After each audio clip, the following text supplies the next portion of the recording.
তো বন্ধুরা চলে এসেছি এখন আমরা বোলপুর শান্তিনিকেতন। তো এখানে আমার একটা বন্ধুর কাজ ছিল, তার জন্য এখানে এসেছি। তো এই বোলপুরে এত ভয়ঙ্কর বৃষ্টি লাগিয়েছিল, আমি ক্যাপচার করতে পারিনি ক্যামেরাতে, কারণ আমি একটু ভিতরে ছিলাম ওর সাথে। তো এত ভয়ঙ্কর বৃষ্টি লাগিয়েছে, একদম বলে বোঝাতে পারবো না। রাস্তাঘাট একদম ডুবিয়ে দিয়েছে। এবার রাস্তাঘাটের অবস্থাটা দেখাও, একদম অসাধারণ জল, সব ভেঙে পড়েছে বোলপুরে।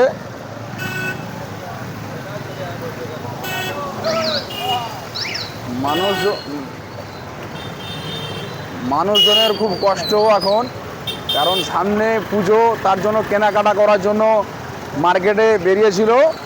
এত জল বৃষ্টির কারণে সবাই ভিজে ভিজে এদিক সেদিকে যাওয়া যাওয়া করছে, কিছু করার নেই। তো প্রায় ঘড়ির কাঁটায় এখন মোটামুটি 2:30 বাজতে চললো। তো আমরা এখন একটু খাওয়া দাওয়া করবো গা, অনেক টাইম হয়ে গেছে। তো চলো বন্ধুরা।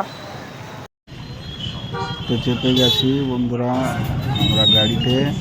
আর এই জায়গাটায় কত ভিড় দেখুন, একদম ভয়ঙ্কর জ্যাম লেগে গেছে, চারিদিকে জ্যাম লেগে গেছে। অনেকক্ষণ ধরে আমরা জ্যামে দাঁড়িয়েছিলাম। তো ফাইনালি আমরা রোডে চেপে গেছি। তো এবার রেস্টুরেন্ট আমরা যাচ্ছি।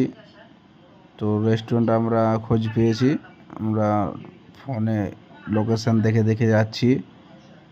তো চলো রেস্টুরেন্টে গিয়ে আবার দেখা হচ্ছে।